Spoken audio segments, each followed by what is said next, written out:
Guys, Deluded Gooner again. I'm sure you guys over the last week have seen a lot of transfers with other clubs, with our club. Some outrageous, some realistic. Let's start with Thomas Lemar. Of course, I've spoken about it a lot. Allegedly, we bidded 40 million, rejected. We bid it again, rejected. And allegedly, we're going to bid a third time. Apparently, Wenger's very keen to sign him. I don't want to go over the same things again, guys. Just go and watch my previous videos.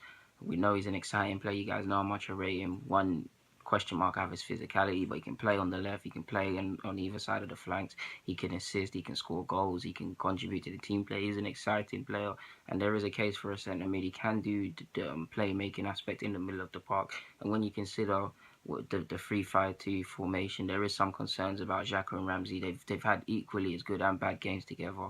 You'd like to think that is a centre mid's on the agenda. Now, Thomas Lemar obviously hits all the bright spots for many reasons. Firstly, he can play on the. I've said from my personal point of view, on top of me just liking the player, he can play on either side of the flanks. He's direct. He likes to take people on. He can play in the middle. Now Wenger loves all of that stuff. You've seen him say it about Rene Adelaide, about Oxlade-Chamberlain. Who else? There's just many players that yeah, like I said, Oxlade-Chamberlain, Rene Adelaide, Gnabry, many different players. He's always said he likes to, or many of these wide men, even Theo Walcott said he can play inside at one point. Many of these sort of wide men, he likes to somewhat a project to make them inside players, to move them inside. Iwobi as well, because he said he thinks long term, right now he can play off the left, but long term he thinks he could play centre mid. I also think that as well to a degree. But yeah, you see where I'm going. So Lemar ticks the right boxes for that. It would be nice to sign him, but Monaco, they're kind of losing all their players. It looks like Chelsea are going to get Bakayoko, hopefully I said his name right. City have obviously got Silva. It looks like they may get Mendy, the keeper. I mean, the left back. What am I talking about? The keeper. Pepe, however you pronounce it. His future. Will he stay? Will he won't? Will he go to Real Madrid? Will he come to us? Will he go here? Will he go there? Will he go to PSG? Yeah, there's a Fabinho. There's a lot of players. Sadibe, I believe he signed a new contract, but even question marks over him. So yeah, you like to think they're not let everybody go, but you never know. So we kind of need to force the hand. That's what I tell you guys about making people available. When you want that sort of player, there's negotiating, but after a certain time, you just go and get it. Just put the fishing rod out there and just go and bring back the fish. Use that bait, come bring it back. I mean, you could also use Giroud as a bargaining chip if worse comes to worse. That's neither here nor there. I'm just simply bringing up many points. So that's Thomas Lemar. Next, I saw Matic. Matic for Oxlade-Chamberlain. Now, Matic hasn't had the last, I'll say the last 18 months haven't been good for Matic because on the large part he's a bit struggled for consistency and things of that nature.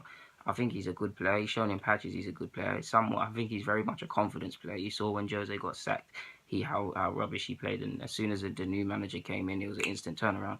I like him. Like you saw in his debut season in the Prem what he can do when he came back and he took it by storm. He'll obviously come into an Arsenal team that's relatively short. He'll obviously add height. There's a case for it. Like I've said, we need a type of playmaker centre mid. There's a case for another sort of centre mid, someone that breaks play down, that disrupts the other opposition's play, that wins back possession, that just adds steel in the midfield. That is to a degree Matic. So I can see where the rumour comes from. But to swap Oxlade-Chamberlain, it makes no sense. I do think Chelsea fans will know more than me, but I do think they need homegrown players. Oxlade-Chamberlain, I guess for them, could play wing back, could play centre mid, could add creativity in the midfield if worse comes to worse.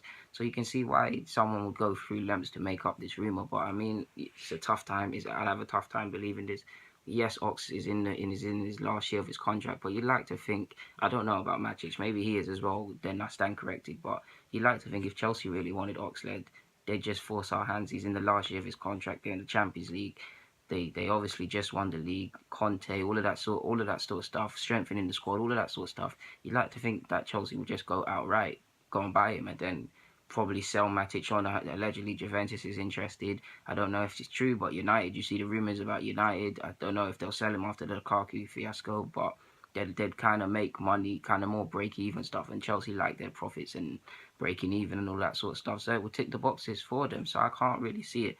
But yeah, I do like Matic as a player. Physical presence, steal, decent passer. Yeah, man, be decent. Last one, Wilshere to Sampdoria for 9 million. I think that's nonsense. But if I'm Wilshere, I'd consider it. I mean, I wouldn't jump at it, but you have a right to consider all your options because your career and I mean your contract here ends in 2018, I believe.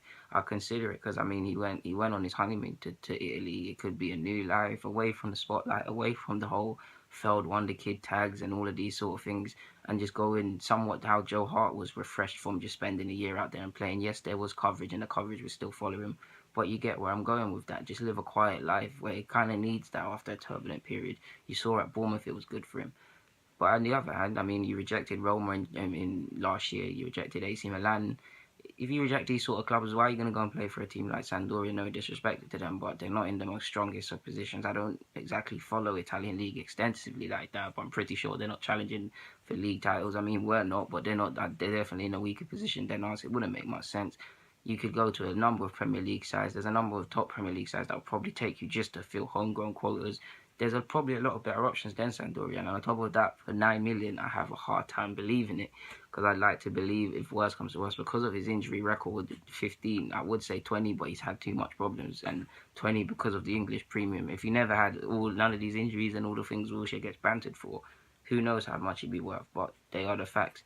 So yeah, guys, Delu Laguna just thought to nip this in the bud fairly and just the rumours this week that have really been just catching my attention. But anyways, guys, Delu Laguna, I'm signing out.